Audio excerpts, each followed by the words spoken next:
జీవితాన్ని జీవించాలా, గుండెల్లోంచి రావాలి నీకు.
మన ప్రభువును రక్షకుడైన యేసుక్రీస్తు వారి ప్రేమ కలిగిన నామములో ఇక్కడ వచ్చిన మీ అందరికీ కూడా ప్రభు నామములో శుభాభివందనాలు తెలియజేస్తున్నాను.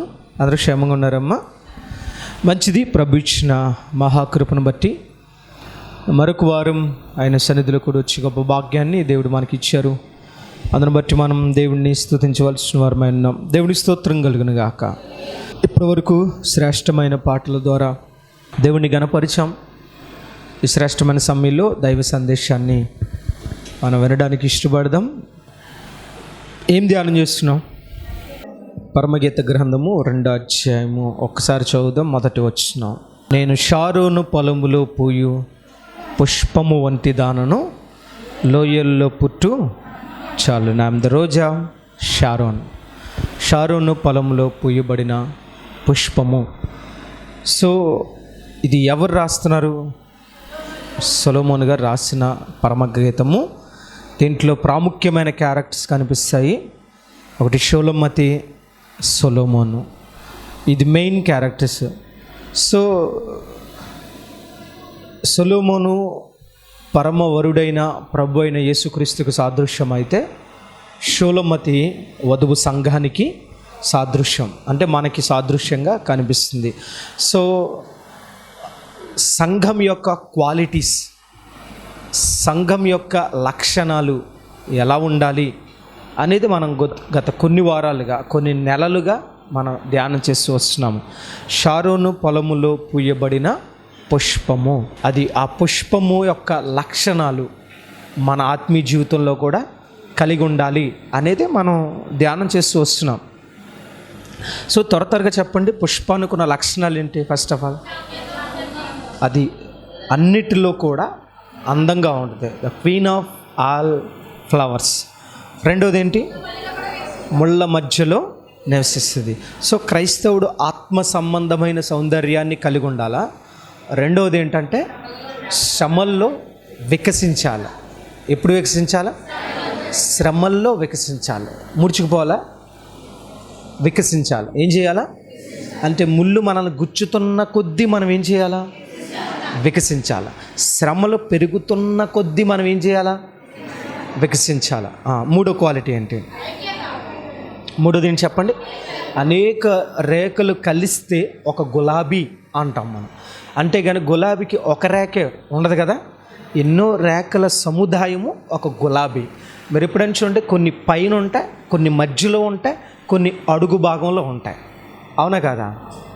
అయినప్పటికీ కూడా దాని అంతటినీ కలిపి మనం ఏమంటాం? రోజ్ అని అంటాం. అంతే కదండి? ఇప్పుడు అంటే ఇవన్నీ ఐక్యతగా ఉంటేనే గులాబీకి అందం. ఇప్పుడు గులాబీ అడుగు భాగంలో ఉన్న గులాబీ రేఖలు ఊడిపోయినాయి అనుకోండి, గులాబీ అంతా ఏమవుతుంది? పోతుంది కదా, పడిపోద్ది ఆటోమేటిక్. మిగతా రేఖలన్నీ పడిపోతాయి. పై ఉన్న రేఖలు ఊడిపోయినాయి అనుకోండి, ఏమైద్ది? అందంగా ఉండదు. కొన్ని మధ్యలో అక్కడక్కడ రేఖలు ఊడిపోతే ఆ గులాబీ మీరు ఇష్టపడతారా? కదా. అంటే సంఘంలో కనిపించే వాళ్ళు కొంతమంది ఉంటారు, అడుగు భాగంలో ఉండి ప్రోత్సహించే వాళ్ళు కొంతమంది ఉంటారు, మధ్యస్థంగా ఉండేవాళ్ళు కొంతమంది ఉంటారు. ముగ్గురు కావాలి. దేనికి? సంఘానికి. దేనికి చెప్పండి? అంటే సంఘంలో ఎప్పుడు 3 రకాల మనుషులు ఉంటారు. అంటే సపోర్టివ్గా ఉండేవాళ్ళు కొంతమంది ఉంటారు, అంటే పునాది లాంటి వాళ్ళు. ఎలాంటి వాళ్ళు? మధ్యలోది ఏంటంటే కొంచెం అటు ఇటుగా ఉంటారు అనమాట. అంటే మేము మధ్యలో వాళ్ళకి వీళ్ళకి గ్యాప్లో ఉంటారు అనమాట. ఇంకొకరు పైకి ఎస్టాబ్లిష్ అవుతారు, అంటే పైకి కనిపిస్తారు. అడుగు భాగంలో ఉండేవి కనిపించకపోవచ్చు, కానీ అడుగు భాగంలో ఉన్న రేఖలు లేకపోతే మిగతా గులాబీకి అందం లేదు. అలాగే ఏది లేకపోయినా అందం లేదు. ఒక మాటలో చెప్పాలంటే పైన ఉన్న రేఖలు లేకపోయినా, మధ్యలో ఉన్న రేఖలు లేకపోయినా, అడుగు భాగంలో ఉన్న రేఖలు లేకపోయినా ఆ గులాబీకి ఏం లేదు. అలాగే సంఘంలో అన్ని రకాల మనుషులు ఉండాలి. అంటే సపోర్ట్ ఇచ్చే వాళ్ళు ఉండాలా, కనిపిస్తూ పరిచర్య చేసేవాళ్ళు ఉండాలా, కనబడకుండా మధ్య భాగంలో ఉండి పరిచర్య చేసేవాళ్ళు కూడా ఉండాలి. ఏదేమైనా పరిచర్య అనేది కామన్. పరిచర్య అందాన్ని పెంచడానికి, ఆ గులాబీ అందాన్ని పెంచడానికి అన్ని రేఖలు కలిస్తేనే అందాన్ని ఎలా ఇస్తాయో, అలాగే అందరూ కలిసికట్టుగా చేస్తేనే ఆ సంఘం సౌందర్యంగా ఉంటుంది. ఎలా ఉంటుంది చెప్పండి? సౌందర్యంగా ఉంటుంది. అంటే ఐక్యత కలిగి ఉండాలి. ఏం కలిగి ఉండాలి చెప్పండి? కాబట్టి కనబడే రేఖలు ఎక్స్ట్రాలు చేయకూడదు. అడుగునున్న భాగాలు మేమే అడుగునున్నాం, మేము సపోర్ట్ ఇస్తున్నాం అని ఎక్స్ట్రాలు చేయకూడదు. మధ్యలో వారధిలాగుండి కనిపించి కనబడకుండా పరిచర్య చేసే వాళ్ళు కూడా నేను కనిపించట్లేదు, పైన రేఖలు కనిపిస్తున్నాయి అని అనడానికి కూడా లేదు. కొన్ని కనిపించే విధంగా ఉంటాయి, కొన్ని కనిపించిన పరిచర్య చేసే ఉంటాయి. కానీ అల్టిమేట్గా అన్నీ కలిస్తేనే అది ఒక గులాబీ అవుద్ది. అలాగే సంఘంలో నువ్వు కొన్నిసార్లు నీ పేరు పలకకపోవచ్చు, నువ్వు ఎస్టాబ్లిష్ కాకపోవచ్చు, కనబడే పరిచర్య నువ్వు చేయలేకపోవచ్చు, కానీ అల్టిమేట్గా నువ్వు లేకపోయినా సంఘానికి సౌందర్యం లేదు. నువ్వు కూడా ఆ మిగతా రేఖలతో మమేకమైపోవాలా, మిగతా రేఖలతో ఐక్యత కలిగి ఉండాలి. అది గుర్తుపెట్టుకోండి. గులాబీ అందం ఎప్పుడు అంటే అన్నీ కలిస్తేనే. మీకు అర్థమవుతుందా? అట్ ద సేమ్ టైం ఈ గులాబీ రేఖలన్నీ కూడా ముళ్ళు మీద ఉంటాయి. ఎక్కడ ఉంటాయి? అందుకనే సంఘ పరిచర్య ఎప్పుడు కూడా ముళ్ళ మధ్యలో నడుస్తుంది. సేవకునికి ఒక సవాల్ అనమాట సంఘ పరిచర్య నడిపించడం. ఎందుకని ఒకవేళ గులాబీని పట్టుకుందాం అని ప్రయత్నం చేశారనుకోండి, ముందు ఏం గుచ్చుకుంటాయి? మిమ్మల్ని క్రమబద్ధీకరిద్దామని మేము ట్రై చేసామనుకోండి, ముందు ఏం గుచ్చుకుంటాయి? మీ మాటలు, తోటాలు వంటి మాటలు గుచ్చుకుంటాయి అనమాట. కాబట్టి మిమ్మల్ని నిలబెట్టడం, మిమ్మల్ని పట్టుకోవడం, మిమ్మల్ని ఒక స్థాయిలో నిలబెట్టాలనుకోవడం మాకు ఒక సవాల్ అనమాట. ఎందుకని మీకు ఎందేం ఉంటాయి? ముళ్ళు ఉంటాయి అన్నమాట. అంటే మాటల్లాంటి తోటాలు, రకరకాల భిన్నమైన ప్రవర్తనలు కలిగిన వాళ్ళు, రకరకాల ఆలోచన కలిగిన వాళ్ళు, ఎవరు ఏం మాట్లాడితే ప్రాబ్లం వస్తుందో తెలీదు. అవునా కదా? సో సేవకుడు ఏం చేయాలంటే టెక్నిక్గా ఆ ముళ్ళు తప్పించుకుంటూ మధ్య భాగంలో జాగ్రత్తగా పట్టుకుని ఆ ఫ్లవర్ని జాగ్రత్తగా కాపాడుకోవాల్సిన బాధ్యత ఎవరిది? మాది అనమాట. అంటే మేము పట్టుకోవడానికి ట్రై చేస్తాం, మీరు గుచ్చడానికి ప్రయత్నం చేస్తూ ఉంటారు. అవునా? అర్థమైందా? అంటే సంఘం ఎప్పుడు ఎలా ఉండాలంటే సేవకుడికి సపోర్టివ్గా ఉండాలి. ఎవరు సపోర్టివ్గా ఉండాలి. కానీ సహజంగానే జరుగుతూ ఉంటాయి. ఎందుకంటే సంఘాన్ని నడిపించడం అంటే చిన్న విషయం కాదు. అవునా కాదా? సో అవి మేము జాగ్రత్తగా డీల్ చేయాల్సిన బాధ్యత తోటమాలిది. మేము తోటమాలి కదా. అర్థమైందా? సో ఐక్యత కలిగి ఉండాలి. ఏం కలిగి ఉండాలి? ఐక్యత పాడు చేసే 3 విషయాలు చెప్పాను. ఏంటవి? అహం, అసూయ, అతి. ఈ 3 ప్రమాదమే. అర్థమైందా? అహం, మళ్ళా చెప్తున్నాను, అహం అనేది ప్రమాదం. అంటే నేనే చేస్తున్నా, నేనే పాడుతున్నా, నేనే ఉండాలి, ఇది సంఘంలో ఉండకూడదు. రెండోది ఏంటి? అసూయ. చెప్పాలా? ఉండకూడదు. అంటే ఎదుటి వాళ్ళు ఎవరైనా కొంచెం మంచి పేరు వచ్చినా మనం కూడా సంతోషపడాలి తప్ప కడుపు మంట రాకూడదు. ఏం రాకూడదు? మూడోది ఏంటి? అతి. క్లోజ్గా ఉన్నాం కదా అని చెప్పి అతిగా ఆవేశపడకండి. అంటే ఏంటి? అతిగా మీరు ఎప్పుడైనా గుర్తుపెట్టుకోండి, అతిగా ఉండేవాళ్ళు తొందరగా ఇడిపోతారు. భార్య భర్తలైనా, స్నేహితులైనా, అన్నదమ్ములైనా, ఎవరైనా అతిగా చేసేవాళ్ళు తొందరగా, సంఘంలో కూడా అంతే కొంతమంది చెప్పండి, అతి బ్యాచ్ ఉంటారు కొంతమంది. పొడి శబ్దం భాష గారు మంచిదే, తప్పేం కాదు. కానీ దాంట్లో స్టాండర్డ్స్ మెయింటైన్ చేయాలి. ఏం మెయింటైన్ చేయాలి అంటే మాట చెప్పడమే కాదు, ఆ మాటను మనం పోషించుకునే తత్వం ఉండాలి. ఏముండాలి? అందుకనే అతి కూడా ప్రమాదమే. ఎంత అతిగా అంటే ఉండాలి, పరిచర్య చేయాల, మాట చెప్పాలి, తప్పులేదు. కానీ అతి చేసేవాళ్ళు తొందరగా పడిపోతారు. మీరు ఎవరినైనా చూడండి, నేను చాలామందిని చూశాను, నా ఎక్స్పీరియన్స్లో చాలామందిని చూశాను. అతిగా స్నేహం చేసేవాళ్ళు, అతిగా ఉండేవాళ్ళు, అతిగా ఆవేశపడి మందిరంలో ఉంటాను అని ఆవేశపడిన వాళ్ళు కూడా తొందరగా పడిపోయిన వాళ్ళు చాలామందిని చూశాను. అందుకే మనం ఎప్పుడు కూడా స్టాండర్డ్స్ అనేది మెయింటైన్ చేయాలి. ఏం మెయింటైన్ చేయాలి? ఉత్సాహం వచ్చినప్పుడు ఎగిరిపోవడం, లేనప్పుడు తగ్గిపోవడం, పొగున్నప్పుడు ఎగిరిపోవడం, కొంచెం గద్దిస్తేనేమో కిందకి లాగేయడం. ఈ బ్యాచ్ తొందరగా పడిపోతారు. ఆత్మీయ జీవితంలో ఎవరు స్టాండర్డ్గా ఉంటారో తెలుసా? పొగడుతూ వచ్చినప్పుడు, గద్దించినప్పుడు రెండు ఒకేలా తీసుకునే మనస్తత్వం కలిగిన వాళ్ళు ఉంటారు కదా, వాళ్ళు ఎప్పుడు స్టాండర్డ్గా ఉంటారు. కానీ పొగిడినప్పుడేమో 1000 క్యాండ్ల బల్బులాగా వెలిగిపోయి, తిట్టినప్పుడేమో ముచ్చుమొహం పెట్టేసుకుంటారు కదా. అంటే ఏంటి? ఫిలమెంట్లు రాలిపోయి అంటారు కదా. అంటే ఏమంటారు దాన్ని? బల్బు మాడిపోద్ది కదా, అలా మాడిపోతే మొహాలు. కానీ అప్పుడు ఇప్పుడు కూడా ఒకేలా ఉన్నవాళ్ళు ఎప్పుడు బాగుంటారండి.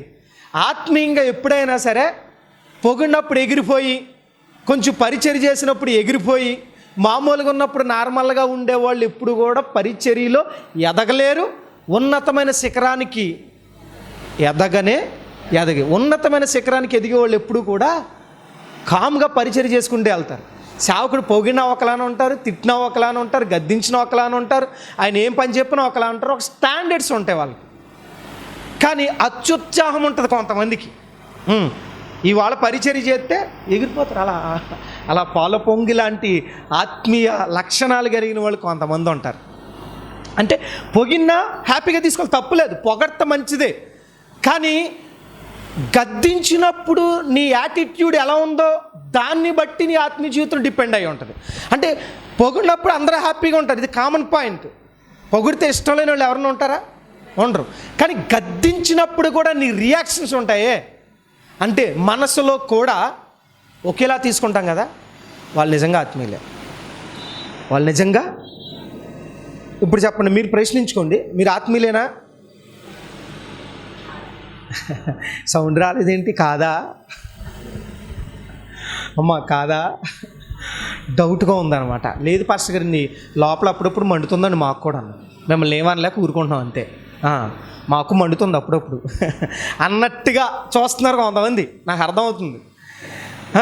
కానీ అలా ఉండొచ్చా? అంటే సేవకుడి విషయంలో లేదా గద్దింపు విషయంలో నువ్వు ప్రవర్తించే విధానాన్ని బట్టి నీ ఆత్మీయ జీవితం క్యాలిక్యులేట్ చేసేయచ్చు.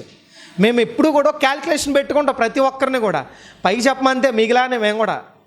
ఎందుకని? మీరు చెప్పినా గొడవ ఉండదు, కానీ మేము చెప్తే మరీ ప్రమాదం, చాలా ప్రమాదం. అవునా కదా? కెరటాల్లా మీదడిపోతారు, మామూలుగా కాదు. ఎందుకని అంత ప్రమాదం విశ్వాసులతో ఈ రోజుల్లో కదా. కానీ బాగా ఆలోచించండి, అలాంటి సమయంలో కూడా ఓర్పు పట్టిన వాళ్ళే నిజమైన ఆత్మీయులు. అది గుర్తుపెట్టుకోండి. అంతేగాని పొగడ్త వచ్చినప్పుడు ఎగిరిపోయి మంచి పరిచర్య చేసి, ఎప్పుడు కూడా పరిచర్య అనేది ఎన్ని రోజులు చేసేదండి? ఆత్మీయ జీవితం ఎప్పుడు వరకు నిలబెట్టుకునేది? బైబిల్లో ఉంది, భయముతోను వణుకుతోను మీ సొంత రక్షణను ఏమని ఉంది? కాదు, ఏమని ఉంది? కొనసాగించుడి. అంటే అర్థం ఏంటి? నువ్వు ఎప్పుడు చదివినా కొనసాగించుడనే ఉంటుంది. అంటే అర్థం ఏంటి? అది ఎప్పుడు వెళ్తానే ఉండాలి, అలాగా అది ఎప్పుడు. అంతేగాని ఆగిపోద్దా?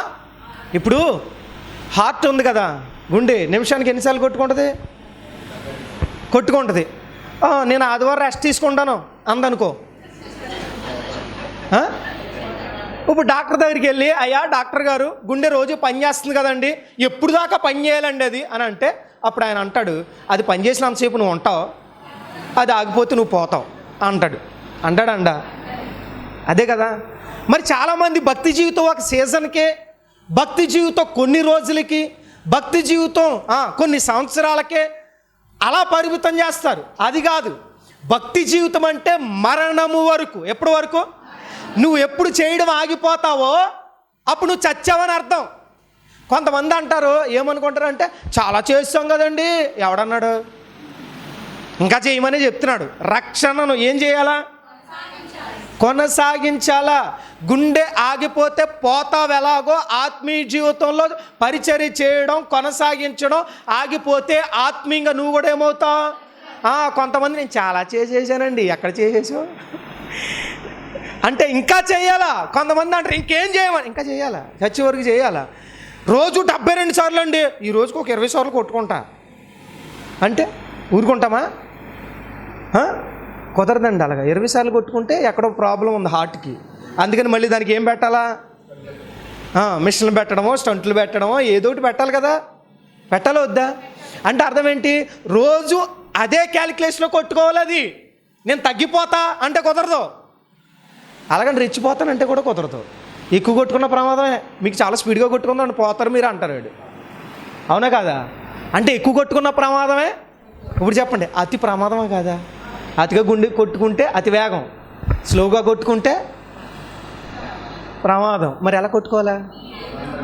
ఎప్పుడు 72 దాన్ని అలా మెయింటైన్ చేస్తూ ఉంటే మనం హెల్తీగా ఉంటాం. అది తేడా చేస్తే మనం ఎలాగ తేడా అవుతామో ఆత్మీయ జీవితంలో కూడా కొనసాగించకపోతే, తగ్గిపోతే ఏమవుతాం? ఏమైనట్లు లెక్క? గట్టిగా చెప్పండి, గట్టిగా చెప్పండి. చచ్చిపోయినట్లు లెక్క. అంటే పరిచర్య కొన్ని రోజులు చేసేది కాదు. అర్థమైందా? అందుకని ఎప్పుడు అనుకుంటా ఉంటాను, పరిచర్య అనేది అబ్బో మీరు చాలా చేశారు పాస్టర్, ఎక్కడ చేసి ఇంకా చాలా చేయాలా, చచ్చి వరకు చేయాలా, ఆఖరి ఊపిరి ఉన్నంత వరకు పరిచర్య చేస్తూనే ఉండాలా, ఆఖరి మన కంఠంలో శ్వాస ఉన్నంత వరకు కూడా దేవుని కొరకు ఆత్మలు కట్టాలనే తప్పనే ఉండాలి. అందుకే ప్రపంచంలో రిటైర్మెంట్ లేని ఉద్యోగం ఏదైనా ఉందంటే దేవుని సేవ ఒక్కటే, దేవుని పరిచర్య ఒక్కటే. దీనికి రిటైర్మెంట్ అనేది లేదు. ఉందా? ఉద్యోగానికి రిటైర్మెంట్ ఉంది, కానీ సేవకి అంతేకాదు. విశ్వాస జీవితానికి కూడా ఏం లేదు. నాకు 70 ఏళ్ళు వచ్చిందండి, ఇక రిటైర్ అయిపోతానంటే కుదరదు. 70 ఏళ్ళ వయసులో కూడా నువ్వేం చేయాలా? ఇప్పుడు మోషే ఏ వయసులో వచ్చాడండి? 80 ఏళ్ళు వచ్చినా కానీ అతని శరీరంలో ఏం తగ్గలేదంట? సత్తువ తగ్గలేదంట. అంటే అప్పుడు కూడా మోషే కొండెక్కాడు. ఎప్పుడు ఏ వయసులో? 70-80 సంవత్సరాల వయసులో కూడా ఎక్కడ ఎక్కాడండి అతను? కొండెక్కాడు. అంటే ఆ వయసులో అయ్యా నేను రిటైర్మెంట్ తీసుకుంటా అన్నాడా? అప్పుడు కూడా సంఘాన్ని నడిపించాడు. ఎవరు? మోషే గారు. మీకు అర్థం ఉందా? భక్తి జీవితానికి రిటైర్మెంట్ అనేది ఏమి. ఇప్పుడు కొత్త నిబంధన గ్రంథంలో ఇప్పుడు లోక సువార్త చదివారు కదా, మొన్న క్విజ్కి చాలామంది లోక సువార్తలో ఎలిజబెత్ జకరియా గురించి చదివారు కదా.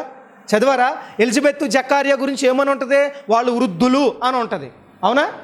వాళ్ళు బహుకాలము గడిచిన వృద్ధులు అని ఉంటుంది. వృద్ధులైనా సరే జకరియా ఏం చేయడం ఆపలా? యాజకత్వం చేయడం ఆగలా, ధూపం వేయడం ఆగలా. అంటే అర్థం ఏంటి? వృద్ధాప్యంలో కూడా దేవుని పని చేయాలా. ఏ సమయంలో? అంటే దేవుని పరిచర్య చేయడానికి, దేవుని మందిరంలో సేవ చేయడానికి, దేవుని మందిరంలో విశ్వాస జీవితం కొనసాగించి పరిచర్య చేయడానికి వృద్ధాప్యంతో సంబంధం లేదు. నీకు ఏదైనా వ్యాధులు వచ్చి మంచం మీద పడిపోయే దాకా నువ్వు చేయొచ్చు. పడిన తర్వాత ఎలాగ చేయలేం కదా. అంటే మన శరీరంలో సత్తు ఉన్నంతసేపు ఎవరి కొరకు బ్రతకాలా? ఎవరి కొరకండి? ఇప్పుడు గుర్తుపెట్టుకోండి, నువ్వు ఎప్పుడు పరిచర్య ఆగిపోతావో ఆ రోజు నువ్వు చచ్చిపోయినట్టే లెక్క. దేవుడి దగ్గరికి వెళ్ళినప్పుడు దేవుడు అడిగితే శ్యామ్ నువ్వు చాలా చేసావు కదా అని అంటాడా? అండవు. ఇంకా చేయాలా అని అంటాడు. ప్రభు నేను చాలామంది రక్షించాను ప్రభు, వందల మంది ఆల్టర్ కాల్ ఇచ్చినప్పుడు రక్షించాను ప్రభు, ముందు చేయవా, ఇంకా రక్షించవా అంటాడా? చాలు నేనైనా నువ్వు 100 మంది రక్షించావు కదా రిలాక్స్ అయిపో అంటాడా? అంటే అర్థం ఏంటి? రక్షించావు ఓకే, ఇంకా చాలా పరిచర్య ఉంది. నీ శక్తికి మించిన పరిచర్య ముందు చాలా. ఏలియా మరణాపేక్షతో బయలుదేరి బద్రీ వృక్షం కింద పడుకున్నాడంట. దేవుని దేవత వచ్చి లేపింది, అప్పం ఒకటి ఇచ్చింది, భోజనం పెట్టి నీ శక్తికి మించిన ప్రయాణం ముందు లేచి బలం తెచ్చుకో అన్నాడు. అంటే అలసిపోయిన ఏలియాకు ధైర్యం ఇచ్చింది ఎవరు? అంటే ఏంటి? మన మరణం వరకు ఎవరి కొరకు బ్రతకాలా? ఆవేశంగా పరిగెట్టేనండి, ఇంకా పరిగెట్టలేనంటే కుదరదు. ఎప్పుడు వరకు పరిగెట్టాలా? గట్టిగా చెప్పండి. కానీ చాలామంది ఏం చేస్తున్నారు ఈ దినాన? కొన్ని రోజులు, కొంతకాలం, కొన్ని సంవత్సరాలు అలా ఊగిపోయి పరిచర్య చేసి ఆగిపోయిన వాళ్ళు చాలామంది ఉండరు లేదా? కానీ ఆత్మీయుడు ఎప్పుడు కూడా స్థిరమైన బుద్ధి కలిగి ఉంటాడు. ఏ బుద్ధి అండి? స్థిరమైన బుద్ధి కలిగి ఉంటాడు. స్థిరమైన బుద్ధి లేనోడు కొంతకాలం ఎగురుతాడు. వానలు వచ్చినప్పుడు, వరదలు వచ్చినప్పుడు ఆడేమైపోతాడు? గట్టిగా చెప్పాలా? కూలిపోతాడు. కొట్టుకుని పోతాడు. కూలిన తర్వాత కొట్టుకుపోతాడు కదా, అవునా కదా? అంటే ఆత్మీయ జీవితంలో మనం కూడా కూలిపోతాం, కొట్టుకుని పోతాం. కానీ నిజమైన ఆత్మీయుడు ఎప్పుడు కూడా ఏ సమస్య వచ్చినా ఎలా ఉంటారు? గట్టిగా చెప్పండి. ఎప్పుడైనా నీకు ఒళ్ళు మండిపోయినప్పుడు మానేద్దాం అనుకుంటానండి అన్నవా? మనసులో ఎవరితో అనలేదు, లెచ్చి అంటారే, మళ్ళీ రేపు చెప్పేస్తారు పాస్టర్ గారికి అని ఆలోచన మనసులో ఎప్పుడైనా ఇంకెందుకండి మందిరం మానేద్దాం అనుకుంటున్నానండి, మందిరానికి వెళ్ళినా ఏం ఉపయోగం లేదండి, అక్కడికి వెళ్ళినా ఎందుకు రోజు ఆ తిట్లు తినాలా, ఈ బాధలు ఇవన్నీ మాకు ఎందుకండి, టైంకి వెళ్ళాలా, ఇవన్నీ ఎందుకు వచ్చిన కూడా అండి, మానేద్దాం అనుకుంటానండి, ఒక సరదా లేదు, ఎంజాయ్మెంట్ లేదు, సినిమా చూడొద్దు అంటారు, బూతులు మాట్లాడద్దు అంటారు, సరసోక్తులు, ఇంకేం చేయాలండి జీవితం అన్నాక అనుకున్నారు ఎప్పుడైనా మనసులో? కొంతమంది అవును అనుకున్నామండి. బాగా ఆలోచించండి. ఏం చేద్దామని వచ్చాం మరి దేవుని పరిచర్యకు?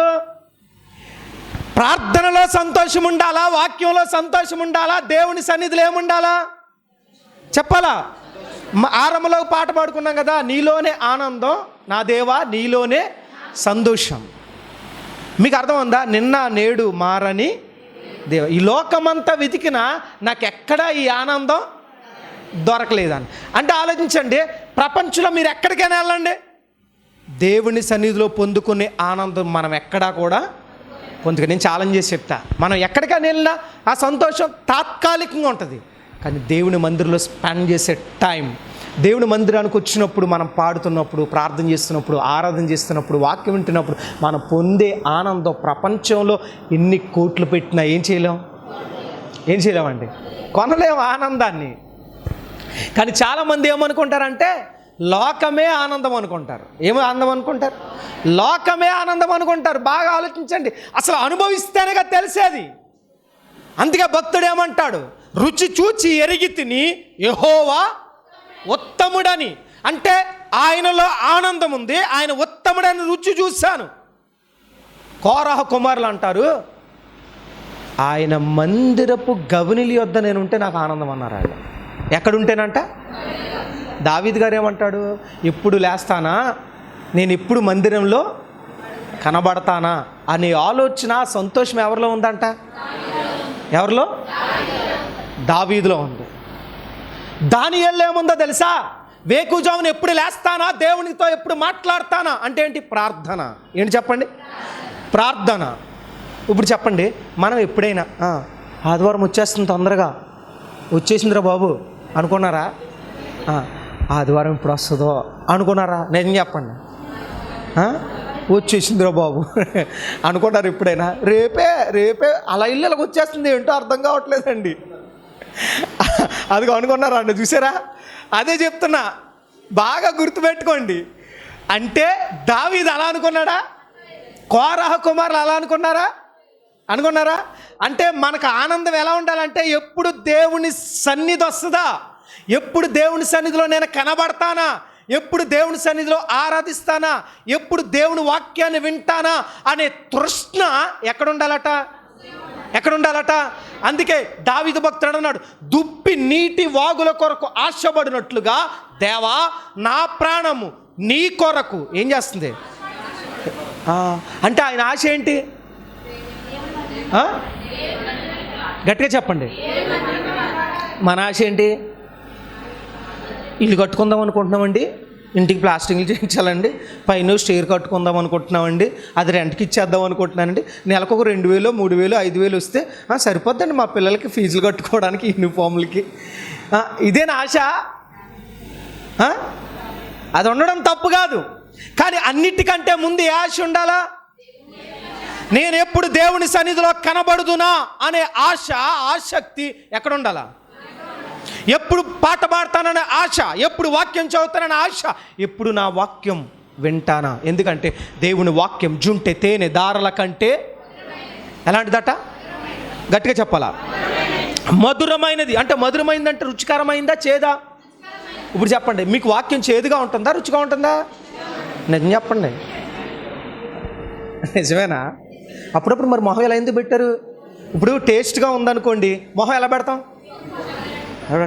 అబ్బా ఎంత బాగుందా, ఏదో స్వీట్ తిన్నారనుకోండి, బాగా మీకు ఇష్టమైన స్వీటు.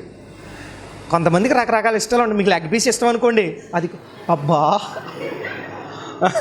కదా, పీకుతారు కదా, అప్పుడు ఎంత ఆనందంగా ఉంటుంది కదా, అది ఆస్వాదిస్తూ ఉంటావు. మరి మందిరానికి వచ్చినప్పుడు ఇప్పుడు ఒకవేళ అది నీకు చేదుగా దరిద్రంగా ఉందనుకోండి, అలా కొరగ్గానే మొహం ఎలా పెడతావు? ఎలా పెడతాం కదా? అంటే ఇష్టమైంది వచ్చినప్పుడు మొహం వెలిగిపోద్ది, కష్టమైంది వచ్చినప్పుడు మొహం చిరాగ్గా వస్తుంది. ఇప్పుడు దేవుని వాక్యం అన్నప్పుడు నీ మొహం ఎలా ఉంది నేను చెప్పాలా? మీకు తెలిసిపోద్ది కదా. మామూలుగా ఆలోచించండి, అబ్బా దేవుని వాక్యం ఎంత బాగుందో అనిపించిందా అమ్మా? నిజమేనా?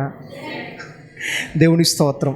ఈ యొక్క ఆధ్యాత్మిక కార్యక్రమంలో ఈ వాక్యం ద్వారా మీరు బలపడినట్లయితే ఈ కార్యక్రమాన్ని ప్రోత్సహించండి, బలపరచండి. అలాగే మీ సమస్యలు ఏమైనా తెలియచేయాలి అని ఆశపడితే ఈ స్క్రీన్పై స్క్రోల్ అవుతున్న నెంబర్లకు మీరు కాల్ చేయండి.